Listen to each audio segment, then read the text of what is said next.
Hello student, आज की इस वीडियो में हम लोग क्लास नाइन्थ का बिहार बोर्ड का हिस्ट्री का चैप्टर नंबर फर्स्ट पढ़ने वाले हैं। इस चैप्टर में हम लोग पढ़ेंगे, चैप्टर ये फर्स्ट है आपका जो क्लास नाइन्थ का है।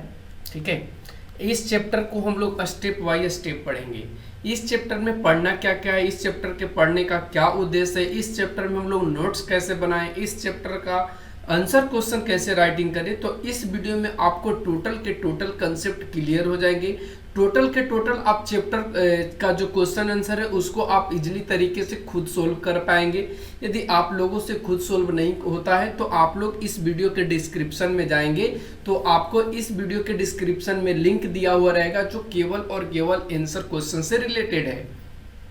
तो आप सभी वीडियो को देखिए, अच्छा लगता है तो पसंद कीजिए, चैनल को सब्सक्राइब कीजिए और यदि आप लोगों को और भी ज़्यादा बेहतर लगता है अपने दोस्तों के लिए तो वीडियो को शेयर कीजिए ताकि उन लोगों के पास भी पहुंचे जिनको इस तरह के कंटेंट की आवश्यकता है।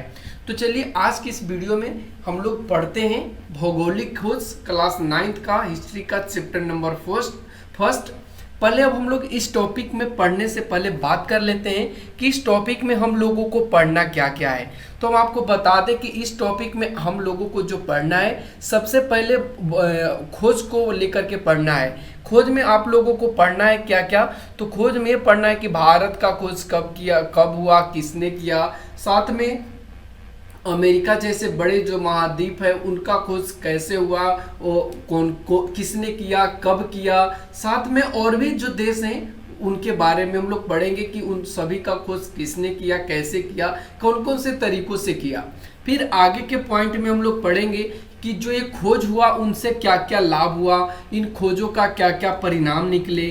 फिर उसके बाद आगे के पॉइंट्स में हम लोग जो पढ़ेंगे वो ये पढ़ेंगे कि इन खोजों से और भी देश को खोज करने में क्या सुविधाएं मिली, क्या तरीके मिले। साथ में ये भी हम लोग जानेंगे कि इस चैप्टर से पढ़ने से हम लोगों को और भी परिणाम क्या क्या मिले। और लास्ट में हम लोग ये पढ़ेंगे कि इस चैप्टर के जो क्वेश्चन आंसर हैं उनको कैसे सोल्व करेंगे और कैसे हम लोगों को प्रत्येक क्वेश्चन का आंसर सटीक मिलनी चाहिए जो इस वीडियो से आपको मिलेगी। तो चलिए फटाफट से अब हम लोग चैप्टर के अकॉर्डिंग पॉइंट बाय पॉइंट बढ़ते हैं और स्टेप टू स्टेप आपको जो नोट करने के लिए कहा जाए आप उसे नोट कीजिएगा। ठीक है, तो चलिए अब हम लोग डायरेक्टली इस चैप्टर के पॉइंट्स पे आते हैं। तो देखिए सबसे पहले इस चैप्टर में भौगोलिक खोजे हैं, तो आइए भौगोलिक खोजे का मतलब जाने कि इसका क्या मतलब रहा है। तो कहता है कि विश्व इतिहास की युगांतकारी घटनाओं में समुद्री यात्राओं एवं भौगोलिक खोजों का बहुत ही महत्वपूर्ण स्थान रहा है। आधुनिक युग के आरंभ होने में जिन घटनाओं का निर्णायक योगदान रहा है उनमें भौगोलिक खोजें शामिल हैं। यानी इसका कहने का मतलब है कि भौगोलिक खोजें जो हुआ है, भौगोलिक खोज के अंतर्गत जो भी घटनाएं घटी हैं वो हमारे लिए बहुत ही महत्वपूर्ण रहा है। जैसे कि समुद्र की यात्राओं का खोज हो या स्थल मार्ग का खोज हो, ये सभी हम लोगों के लिए महत्वपूर्ण रहे हैं। आधुनिक युग में और भी इस घटनाओं का बहुत ज़्यादा योगदान रहा है। जैसे कि हम लोग कैसे एक देश से दूसरे देश में व्यापार करेंगे, कौन से मार्ग से जाएंगे, स्थल मार्ग से जाएंगे या जल मार्ग से जाएंगे, इन सारे चीज़ों को इस भौगोलिक खोजों ने बहुत ही हम लोगों के लिए निर्णायक योगदान दिया है। इनकी जो पृष्ठभूमि है वो वैज्ञानिक प्रगति की ओर, आर्थिक विकास की ओर और विशेष करके व्यापारिक परिवर्तनों की ओर हमेशा से रही है। साथ में इन सभी का जो संबंध रहा है वो मध्य युग से रहा है और मध्य युग से लेकर के आरंभ तक हम लोग इसी के माध्यम से व्यापार करते आ रहे हैं। इसी कार्य में यूरोप के देशों ने अग्रणी भूमिका निभाई है और यही कारण था कि आधुनिक युग में यूरोप का वर्चस्व समस्त विश्व में स्थापित हो गया था। यानी जो भौगोलिक खोज रही इनमें सबसे ज़्यादा जो योगदान रहा है वो आपका यूरोप का रहा है और यही कारण है कि ये आधुनिक युग में इसका जो यूरोप का वर्चस्व रहा है पूरे विश्व में स्थापित हो गया था। ठीक है, आधुनिक युग में ये पूरे विश्व पर इसका वर्चस्व था यूरोप का। यही बात और भी है कि भौगोलिक खोजों का प्रारंभ करने वाले देश में स्पेन भी था, शामिल भी था, लेकिन इन सभी में प्रतिस्पर्धा था और ये धीरे धीरे पिछड़ते चले गए। प्रतिस्पर्धा करने का मतलब ये सभी आपस में ही क्या करते थे, लड़ते रह गए और इसी के कारण ये पिछड़ते चले गए और नए देशों जैसे कि इंग्लैंड, हॉलैंड तथा फ्रांस और उसके बाद जर्मनी, इस दिशा में उसको उन सभी देशों को ज़्यादा सफलता मिली और वो लोग आगे भी बढ़ गए। हम जानते हैं कि विश्व की जो प्रारंभिक सभ्यता है वो व्यापार काल से ही, वाणिज्य काल से ही एक दूसरे के संपर्क में रहा है। यह व्यापार मुख्यतः एक मार्ग से होता था जो प्राचीन एवं मध्यकाल में भी यूरोप एवं एशिया के मध्य प्रायः इन्हीं मार्गों से किया जाता होगा। यानी कि पूर्वजों, यानी प्राचीन काल का मतलब ही होता है जिसमें कोई चीज जाननी, कोई चीज की जानकारी नहीं हो। मध्यकाल में थोड़ा बहुत जानकारी हुई और इन सभी जो काल रहे इन सभी में भारत के साथ भी व्यापार इन्हीं मार्गों से होता रहा है, यानी व्यापार के मार्गों से ही एक दूसरे से व्यापार होता रहा है। परंतु विश्व के कई भी ऐसे क्षेत्र हैं जिनमें जनजीवन तो विद्यमान था लेकिन शेष विश्व से उनका कोई जुड़ाव नहीं था। जैसे कि अमेरिका, इसका किसी से कोई मतलब नहीं था क्योंकि उस समय ये अस्तित्व में आया ही नहीं था। अफ्रीका का भी कोई अस्तित्व नहीं था। ऑस्ट्रेलिया, एशिया के अन्य हिस्से ऐसे भी रहे हैं जिसके अता पता की कोई जानकारी प्राचीन और मध्यकाल में नहीं मिली थी। ठीक है, लेकिन 13वीं शताब्दी में भारत होकर चीन तक की यात्राओं का विवरण मिलता है जो यूरोपियनों को दक्षिण पूर्वी एशियाई समृद्धि का एहसास कराया था। परंतु इसका विशेष प्रभाव नहीं पड़ा है। कालांतर में व्यापक स्तर पर भौगोलिक खोजों तथा उनके प्राप्त उपलब्धियों ने यूरोप में आधुनिक युग का मार्ग प्रशस्त किया है। तो ये सभी जानकारी आपको दिए गए हैं कि भौगोलिक खोज का क्या क्या प्रभाव रहे हैं, भौगोलिक खोज में कौन कौन से देश आगे आए, कौन कौन से देश पिछड़ते चले गए, कौन कौन से देश की जानकारी उस समय थी और कौन से देश की जानकारी नहीं थी। तो इसमें आपको इस चैप्टर का निचोड़ दिया गया है कि इस चैप्टर में हम लोगों को सीखना क्या है, पढ़ना क्या है।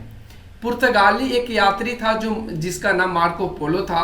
वो विजयनगर साम्राज्य की समृद्धि एवं चीन के शासक कुबल्ले खां के दरबार के वैभव का वर्णन अपने यात्रा वृत्तांत में किया है।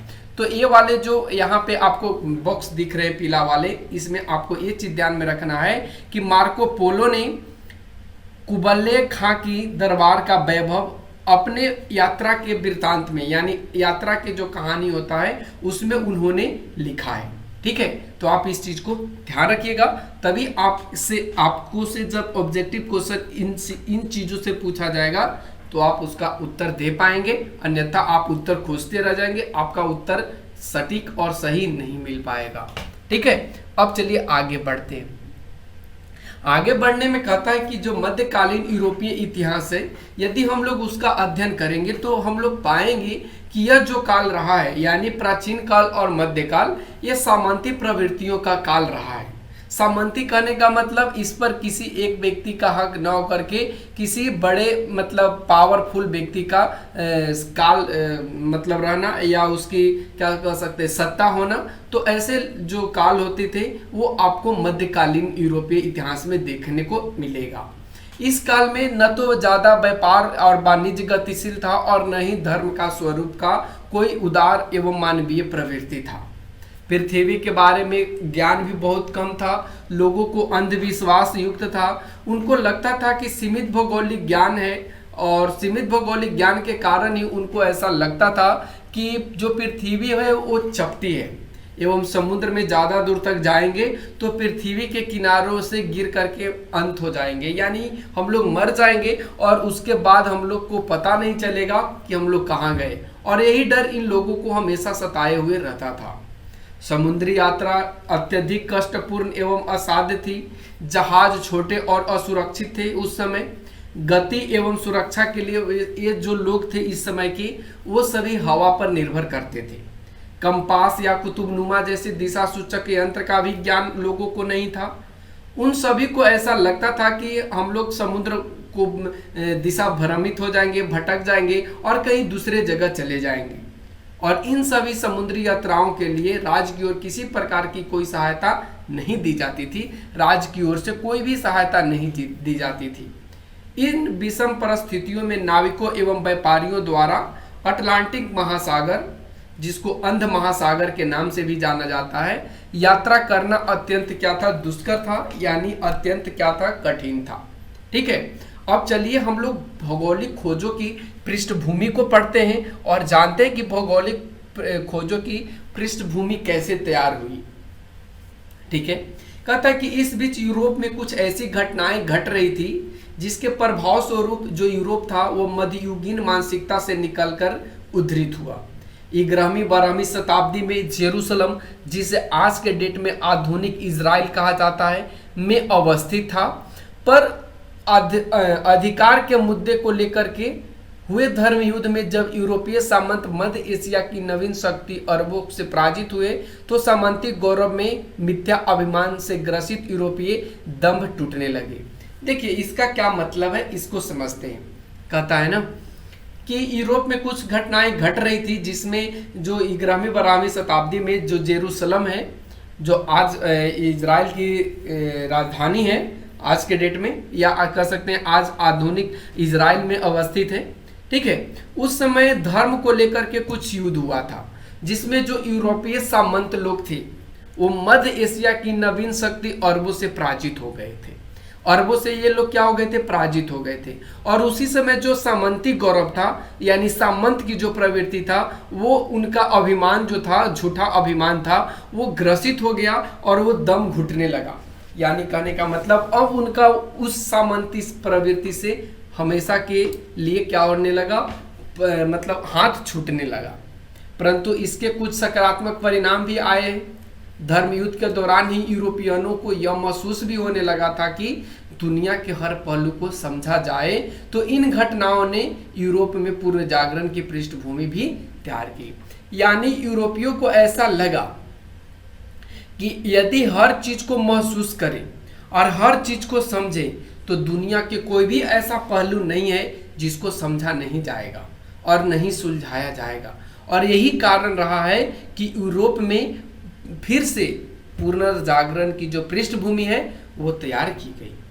मध्य युग में अरबों और तत्पश्चात तुर्कों ने विशाल अंतर्राष्ट्रीय साम्राज्य का भी निर्माण किया है। इधर 15वीं शताब्दी के 5 दशक पूर्व तक यूरोप और एशिया के मध्य जो व्यापार होता था वो कुस्तुनिया के मार्ग से होता था। तो आप इस चीज को भी नोट करेंगे और इस चीज को भी आप याद रखना है आपको, क्योंकि आपसे पूछा जाएगा कि यूरोप और एशिया के मध्य व्यापार किस मार्ग से होता था। ऑप्शन दे दिया जाएगा, तो ऑप्शन में आपको याद रखना है वो आपका कुस्तुनिया है। परंतु 1453 में कुस्तुनिया पर तुर्की आधिपत्य कर लेता है और यूरोपीय व्यापारियों के लिए इस मार्ग से व्यापार करना बंद कर देता है, क्योंकि तुर्कों ने इस मार्ग से व्यापार के बदले ज्यादा से ज्यादा कर वसूलता था, जिसका हाल ढूंढना यूरोपियों के लिए आवश्यक हो गया था। यानी यूरोपियों को अब ऐसा लगता था कि कोई ऐसा मार्ग मिले जिससे हम व्यापार भी करें और हमें ज्यादा से ज्यादा कर भी देना ना पड़े। और इस काल में नए नए आविष्कारों ने समुद्री यात्रा एवं नौसेना के विकास को आसान कर दिया। यानी कि अब क्या हुआ, यूरोपियों ने क्या किया, कोई मतलब हल ढूंढना शुरू किया जिसमें वो समुद्री यात्रा को अपना व्यापार का मतलब मार्ग चुना और इसमें नौसेना का उसने विकास किया। यूरोप वासियों ने कंपास का भी ज्ञान सीख लिया अरबों से। इस चीज को आप याद रखेंगे, इस एक क्वेश्चन पूछा जाता है कि यूरोप वासियों ने कंपास का ज्ञान किससे सीखा था, तो आपको यहाँ पे याद होना चाहिए ये अरबों से सीखा था। इटली, स्पेन एवं पुर्तगाल के जो समुद्र तटीय इलाकों हैं इनमें नाव निर्माण कला के लिए परंपरागत पद्धति की जगह खांचा पद्धति विकसित की गई। खांचा पद्धति क्या होता है, आप लोग थोड़ा सा इस चीज को समझिए। खांचा पद्धति कहने का मतलब जो सांचा होता है उस सांचे के अकॉर्डिंग अब नाव का निर्माण किया जाने लगा। बड़े बड़े जहाज बनाए गए, बहुत मजबूत जहाज बनाए जाने लगे। अब इसमें दूरबीन का भी आविष्कार हो चुका था। इस समय क्या हो गया था, दूरबीन का भी आविष्कार हो चुका था जो समुद्रिक अभियानों में काफी सहायक था।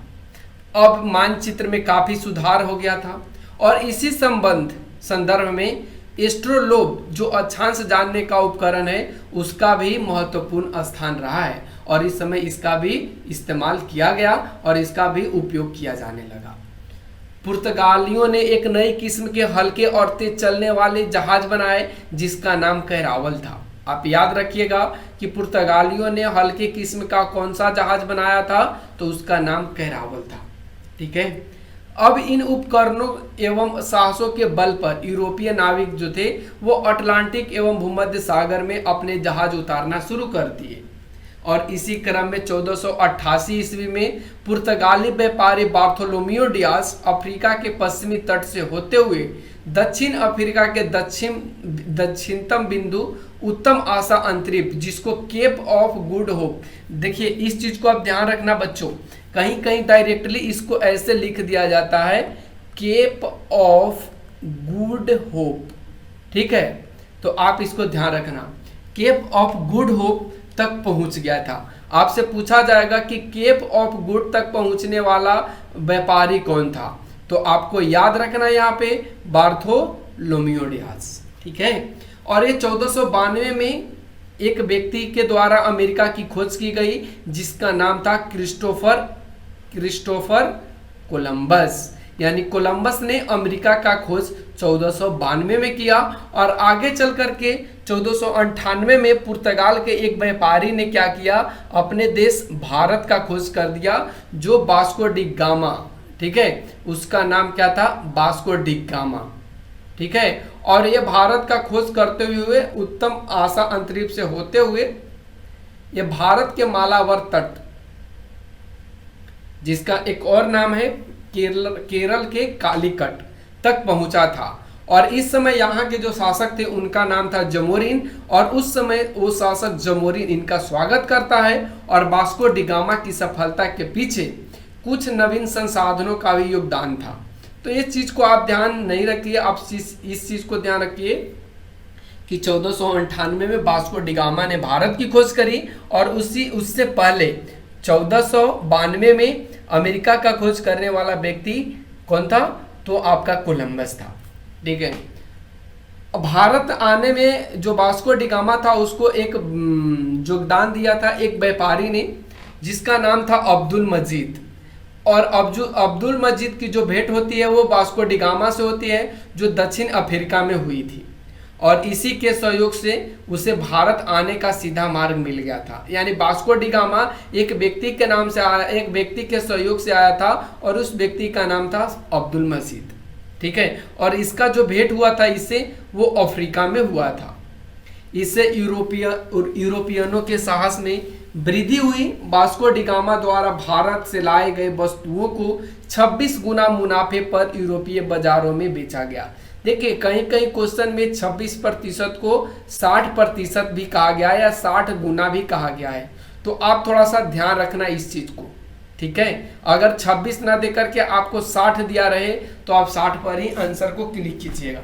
ठीक है। और ये 60 गुना ज्यादा कौन कमाता है, तो वास्को डी गामा अपने यूरोपीय देश के बाजार में जाकर के बेचता है। तो अमेरिका अर्थात नई दुनिया की खोज यूरोपियनों की एक नई उपलब्धि थी जिसे 1492 में कोलंबस ने प्राप्त किया था। यद्यपि कोलंबस ने अमेरिका को भारतीय उपमहाद्वीप का हिस्सा भी समझा और यहाँ के जो भी निवासी थे उन सभी को इसने एक नया नाम दिया और उसका जो नया नाम देने का था वो उसको रेड इंडियन के नाम से दिया। तो याद रखना ये रेड इंडियन का नाम किसको दिया गया था, तो ये भारतीय अमेरिका के लोगों को दिया गया था। ठीक है। और ये देने वाला व्यक्ति कौन था, कोलंबस था। बाद में स्पेन के नाविक अमेरिगो वेस्पुच्ची ने नई दुनिया को और भी विस्तार से ढूंढा। देखिए अमेरिका का खोज तो कोलंबस कर ही दिया, लेकिन उसके बाद एक और व्यक्ति आता है जिसका नाम है अमेरिगो वेस्पुच्ची, और इसने क्या कर दिया, अमेरिका का बहुत अच्छा से विस्तार को ढूंढा और अनेक एक पॉइंट मतलब हर एक पॉइंट को इसने बताया और इसी ने बताया कि यह एक महाद्वीप है। ठीक है, यानी अमेरिगो वेस्पुच्ची ने ही बताया कि अमेरिका क्या है, एक महाद्वीप है और इसी के नाम पर इस क्षेत्र का नाम अमेरिका पड़ा। यानी अमेरिगो वेस्पुच्ची के नाम पर ही इस जो महाद्वीप का खोज किया था कोलंबस ने, उसका नाम अमेरिका पड़ा था। उसी समय एक और व्यक्ति आता है जिसका नाम है मैगलन, और इसने क्या करता है कि 1519 में पूरी दुनिया का चक्कर ये जहाज से लगा देता है, और यह धारणा पुष्ट हो गई कि सभी समुद्र एक दूसरे से जुड़े हैं। यानी जैसे ही मैगलन ने पूरे दुनिया का चक्कर लगाया जहाजों से, तो सभी लोगों को विश्वास हो गया कि जो सभी समुद्र है एक दूसरे से जुड़े हैं। और आगे चल करके और भी लोग आए, जिनमें से आपका कैप्टन हुक है, इन्होंने ऑस्ट्रेलिया का खोज किया।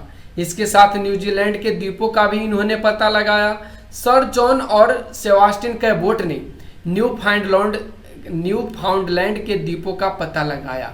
तो इन चीज़ों को आपको नोट करना है अपने नोटबुकों में, क्योंकि इनसे डायरेक्टली क्वेश्चन बनते हैं। जैसे पूछ लिया जाएगा कि न्यूफाउंडलैंड के द्वीपों का पता कौन लगाया था, ऑप्शन में आपको दिए हुए रहेंगे, तो ऑप्शन आप यहाँ से ध्यान रखिएगा कि एक का नाम था कैबोट और सेकंड का नाम था जॉन। ठीक है, तो आप चलिए आगे बढ़ते हैं। आगे इसी में बढ़ते हैं तो कहता है कि भौगोलिक खोजों को प्रोत्साहन देने के लिए विभिन्न यूरोपीय देशों के शासकों ने भी महत्वपूर्ण भूमिका निभाई है। जैसे कि पुर्तगाल के एक राजकुमार थे जिनका नाम था हेनरी द नेविगेटर, तथा स्पेन की एक महारानी थी जिनका नाम था इसाबेला।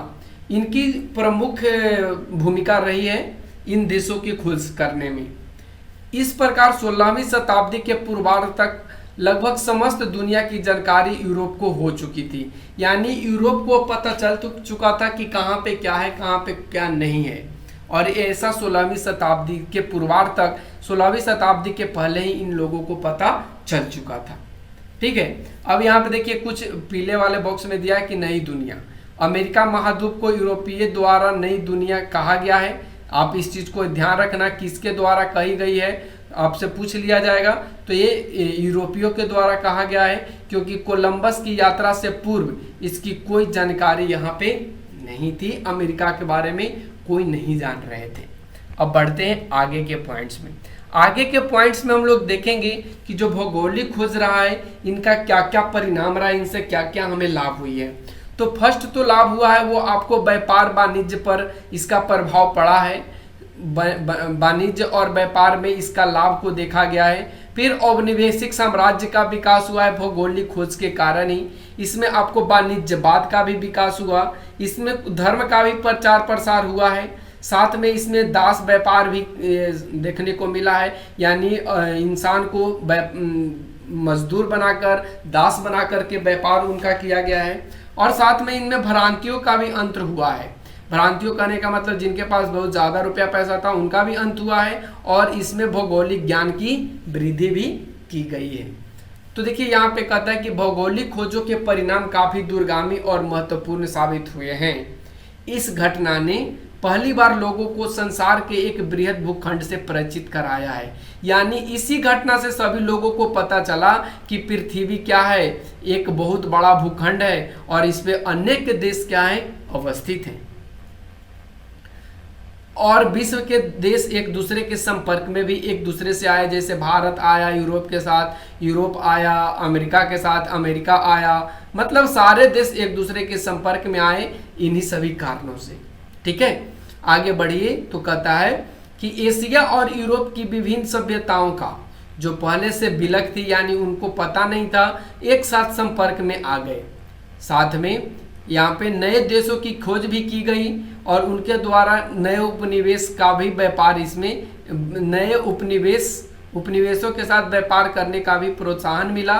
वरन उन्होंने अपनी सभ्यता, संस्कृति, धर्म, साहित्य का प्रचार करने का भी प्रयास किया है इन्हीं भौगोलिक खोजों के परिणाम में। ठीक है, आगे बढ़िए तो कहता है कि परंतु इसका नकारात्मक प्रभाव यूरोपीय उपनिवेशवाद के रूप में उभर कर सामने आया है। यानी इसमें उपनिवेशवाद को जन्म दिया है इसी भौगोलिक खोजों ने। ठीक है, आगे बढ़िए तो कहता है कि अपनी विकसित एवं भौतिक आवश्यकताओं के निर्मित इन्होंने उन देशों का शोषण किया जो यूरोपीय देश के उपनिवेश थे। भौगोलिक खोजों के परिणाम निम्न रूप में स्पष्ट किए जा सकते हैं, जिनमें आपका फर्स्ट है व्यापार वाणिज्य पर प्रभाव। कहता है कि नए देशों की खोज एवं नए व्यापारिक संपर्कों ने यूरोपीय व्यापार वाणिज्य में क्रांतिकारी परिवर्तन लाए। उपनिवेशों के आर्थिक शोषण से यूरोपीय देश समृद्ध होने लगा। इस प्रगति ने यूरोपीय व्यापार को चरमोत्कर्ष पर पहुंचा दिया, जिसका फलस्वरूप मुद्रा व्यवस्था का विकास हुआ, हुंडी, ऋण पत्र आदि व्यापारिक जो शाख है उनका भी विकास हुआ। व्यापार अपने स्थानीय रूप से विकसित होकर के अब वैश्विक रूप पर होने लगा। यानी व्यापार वाणिज्य पर क्या प्रभाव हुआ कि जैसे ही अनेक देश की खोज हुई, उन सभी से संपर्क बढ़ा, संपर्क बढ़ने के साथ साथ क्या हुआ, जो व्यापार है वो बहुत ऊपर जा पहुंचा। यहाँ तक कि मुद्रा का भी इसी समय विकास होना स्टार्ट हो गया। बहुत से ऐसे हुंडी, पत्र, ऋण, मतलब अनेक तरह के जो शाख मुद्रा था उनका भी इस्तेमाल होने लगा। नए देशों को खोज के पूर्व मुख्य रूप से ये भूमध्य सागर और बाल्टिक सागर तक ही सीमित थे, यानी इन दोनों जगह तक ही व्यापार सीमित स्तर पे होते थे। परंतु अब इसका स्थान अटलांटिक, हिंद तथा प्रशांत महासागरों ने ले लिया है। फलतः पेरिस, लंदन, एम्स्टर्डम, एंटवर्प आदि शहर विश्वव्यापी व्यापार के प्रमुख केंद्र बन गए और यूरोपीय व्यापार पर इटली का एकाधिकार जाता रहा। इसके बदले स्पेन, पुर्तगाल, हॉलैंड, इंग्लैंड तथा फ्रांस का भी प्रभाव बढ़ गया। कालांतर में अपने विशाल साम्राज्य को संभालने में स्पेन और पुर्तगाल इतने निमग्न हो गए कि उन्होंने अपना ही साम्राज्य खो दिया। यूरोपीय देशों द्वारा खोजे गए नए देशों से आयातित बहुमूल्य धातुओं, विशेषकर अमेरिका से आयातित सोना तथा चांदी ने अर्थव्यवस्था के स्वरूप को ही बदल दिया। यानी अमेरिका में क्या होता था, सोना और चांदी बहुत ज़्यादा में व्यापार होने लगा, जिससे अर्थव्यवस्था में चार चांद लगना शुरू हो गया। फलतः 80 वर्षों तक यूरोपीय अर्थव्यवस्था चांदी पर निर्भर रही। इससे मुद्रास्फीति है वो बहुत ज़्यादा उत्पन्न हो गई। बदले हुए आर्थिक स्वरूप में व्यापार की प्रधानता बनी और वर्ग संबंधी परिवर्तन आने लगे। इससे के फलस्वरूप समाज के सामंती वर्ग के बदले में व्यापारी वर्ग का प्रभाव बढ़ता चला गया। यानी अभी से पहले सामंती लोगों का वर्चस्व रहा था, लेकिन जैसे ही ये जो व्यापार थे वो चरम उत्कर्ष पर पहुंचना शुरू हो गए, तो अब यहाँ पे जो व्यापारी वर्ग था उनका प्रभाव बढ़ गया। यानी अब व्यापारी लोगों का यहाँ पे शासन चलना स्टार्ट हो गया। अब आइए अगला हम लोग देखते हैं कि औपनिवेशिक साम्राज्य का विकास कैसे हुआ। तो कहता है कि भौगोलिक खोजों के उपरांत उपनिवेशों की स्थापना के रूप में साम्राज्यवाद का विकास जारी रहा और यूरोपीय राष्ट्रों में तीव्र प्रतिस्पर्धा भी चलती रही। इसके फलस्वरूप व्यापार के माध्यम और स्वरूप में भी परिवर्तन आ गए। ठीक है, जो संगठन था वो भी अब यहाँ पे सक्रिय हो चुका था। तो कहता है यहाँ पे कि व्यक्तियों की जगह अब संगठित व्यापारिक कंपनियों ने व्यापार का संचालन आरंभ किया और इसी उद्देश्य से विशेषाधिकार तथा अन्य सुविधाएं प्राप्त करने के लिए ये कंपनियां प्रयत्नशील हुई। यानी अब जो ये व्यापारिक कंपनियां थी, व्यापार करने वाली जो कंपनियां थी, ये अब क्या हो गई, अपने विशेष अधिकार को लेने के लिए और ज्यादा क्या करने लगी, प्रयत्न करने लगी और ज्यादा संघर्ष करने लगी। इन कंपनियों में अगर बात करें तो ये कंपनियां England, Holland, Sweden, Denmark, France आदि देशों में ऐसी कंपनियां स्थापित हुई। इनमें से कुछ कंपनियां व्यापारियों के द्वारा प्रायोजित थे और कुछ राज्यों के द्वारा। यानी ये सभी जो देश हैं इन सभी में व्यापारी कंपनियां स्थापित की गई, जिनमें आपका इंग्लैंड है, हॉलैंड है, स्वीडन है, डेनमार्क है। और साथ में जब एक कंपनियां स्थापित की गई तो इस कंपनियां का जो मेन प्रायोजित था वो व्यापारियों के द्वारा प्रायोजित किया गया था, न कि सरकार के द्वारा। और कुछ राज्यों के द्वारा भी इनमें से किए गए थे। आगे अमेरिका, अफ्रीका, ऑस्ट्रेलिया तथा अन्य द्वीप समूहों में उपनिवेश एवं बस्तियां बसाई गई। प्रारंभ में पुर्तगाल और स्पेन उपनिवेश स्थापित करने में अग्रणी रहे, परंतु 16वीं शताब्दी के अंत तक या कह सकते हैं 17वीं शताब्दी के प्रारंभ तक फ्रांस में भी शामिल हो गया। यानी देखिए अभी से पहले यानी 16वीं शताब्दी से पहले ज्यादातर पुर्तगाल और स्पेन क्या कर रहे थे, अपना उपनिवेश स्थापित कर रहे थे। आप सभी को बता दें यहाँ पे कि उपनिवेश का मतलब होता है, ठीक है, उपनिवेश का मतलब होता है एक देश दूसरे देश पर अपना हुकूमत जमाना या अपना शासन करना, उसे हम लोग क्या बोलते हैं, उपनिवेश बोलते हैं। ठीक है, तो आप थोड़ा सा यहाँ पे ध्यान रखना। चलिए अब आगे का जो पॉइंट्स आएगा वो आपका वाणिज्यवाद का विकास आएगा। उससे पहले हम लोग जान लें कि भारत में यूरोपीय कंपनियों की स्थापना कब और कैसे हुई, जिनमें आपको यहाँ पे देखने को मिलेगी कि पुर्तगाली कंपनियों का जो आगमन हुआ था भारत में वो 1498 में हुआ था। और आपको बता दें कि 1498 में आने वाला जो प्रथम व्यापारी था उसका नाम था वास्को डी गामा। ठीक है, ध्यान रखना, वास्को डी गामा। फिर उसके बाद अंग्रेजी ईस्ट इंडिया कंपनी आई जो 1600 ईस्वी में आई, जिसको हम लोग अंग्रेज भी बोलते हैं या ब्रिटिश कंपनी भी बोलते हैं। फिर उसके बाद 1602 में डच आया, फिर उसके बाद 1664 में फ्रांसीसी आए, डेनिश आए 1616 में, और लास्ट में स्वीडिश आए 1731 में। तो ये सारे कंपनियां भारत में आई थी अब एक मतलब निश्चित अवधि में, जो आपको यहाँ पे दिखाए गए। इनसे क्वेश्चन बनते हैं कि पुर्तगाली कंपनी का आगमन कब हुआ, तो आपको याद रखना है 1498 में। ठीक है, अब चलिए आगे के पॉइंट्स वाणिज्यवाद के विकास को पढ़ते हैं और समझते हैं कि वाणिज्यवाद का विकास क्या था। तो कहता है कि नए देशों की खोज तथा व्यापार के वैश्विक विस्तार के फलस्वरूप आधुनिक पूंजीवाद का जन्म हुआ। यानी अब जो नया चीज जन्म ले रहा था वो आपका पूंजीवाद जन्म ले रहा था। और पूंजीवाद का मतलब आप समझते हैं जो संपत्ति से रिलेटेड है।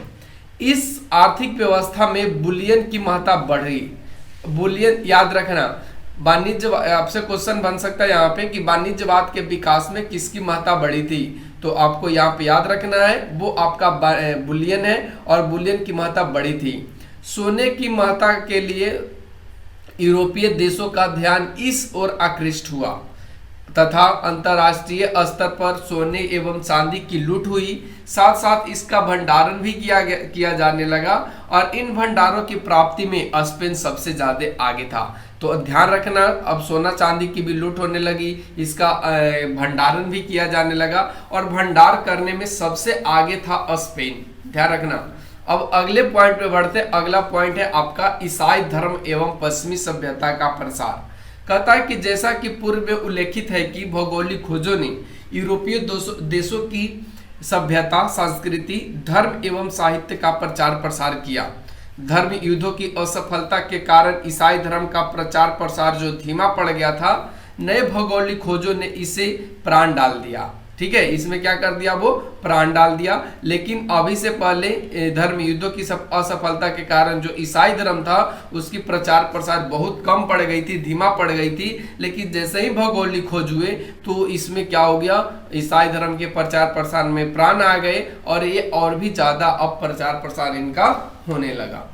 ईसाई धर्म प्रचारों ने अफ्रीका, एशिया तथा अमेरिका के दुर्गम स्थलों में जाकर अपना धर्म प्रचार किया।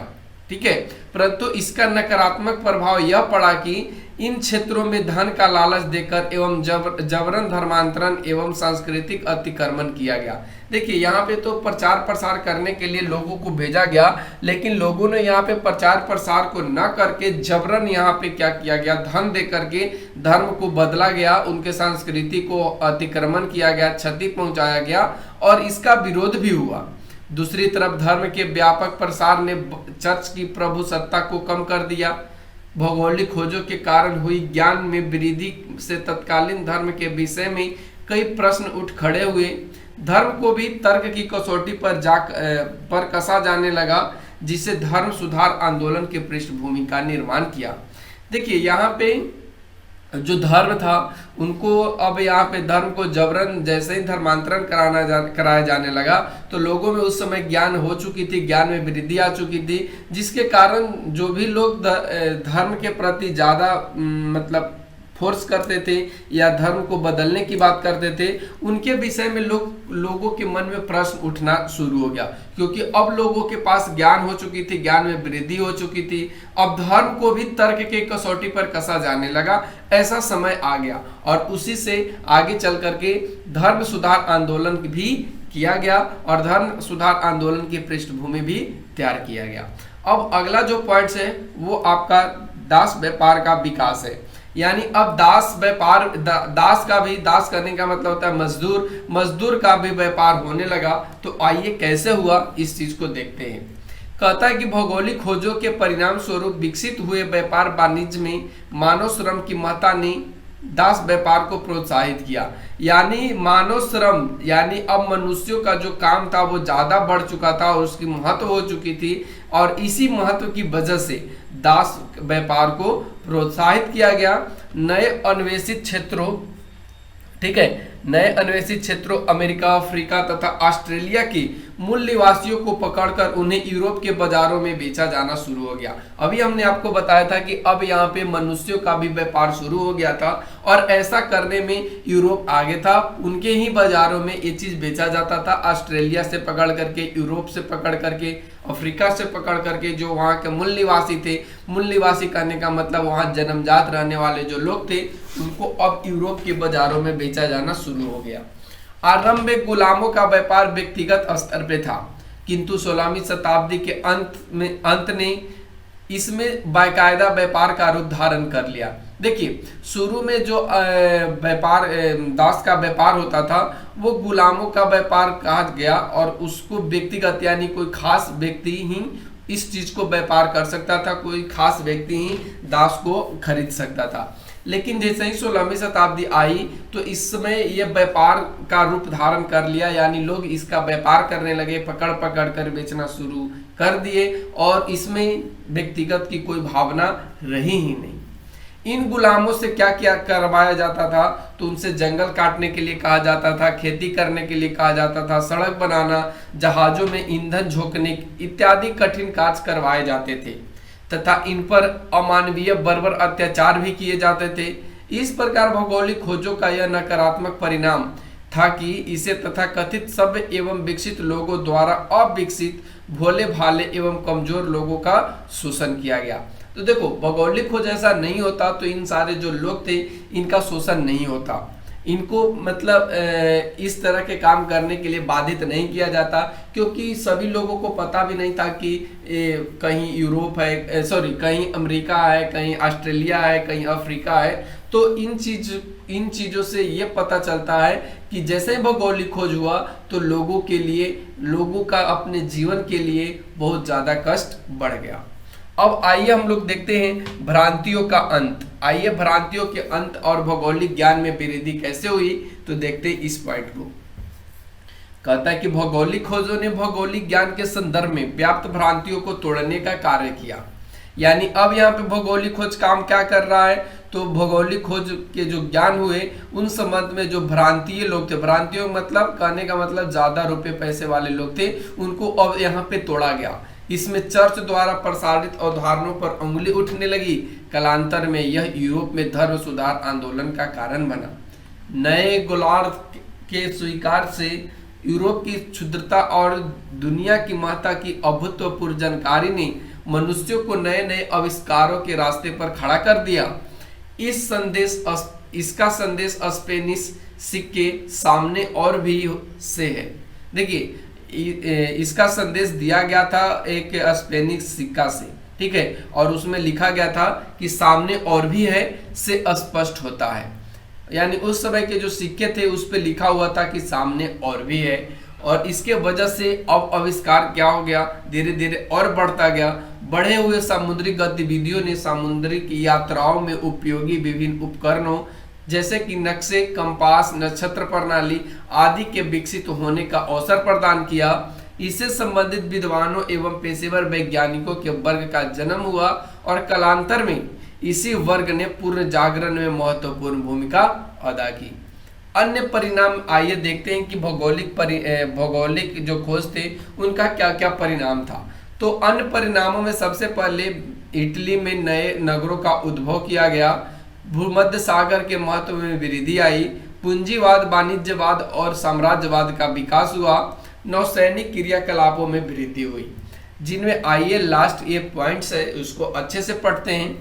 कहता है कि भौगोलिक खोजों से विभिन्न प्रकार के नवीन फसलों का अंतर महाद्वीपीय आदान प्रदान हुआ, जैसे कि यूरोप में कहवा, चाय, गन्ना, मक्का, आलू, तंबाकू, नील आदि नवीन वस्तुओं का प्रवेश हुआ, तथा यूरोप के माध्यम से चाय, कॉफी, तंबाकू, आलू का भारत जैसे देशों में आगमन हुआ।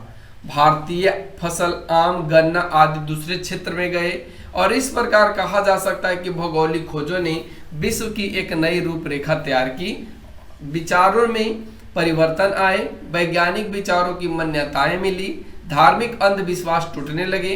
दूसरी तरफ नए क्षेत्र के अन्वेषण तथा नवीन मार्गों की खोज के फलस्वरूप पूंजीवाद, वाणिज्य और साम्राज्यवाद का विकास हुआ। इसने दुनिया का यूरोपीयकरण कर दिया।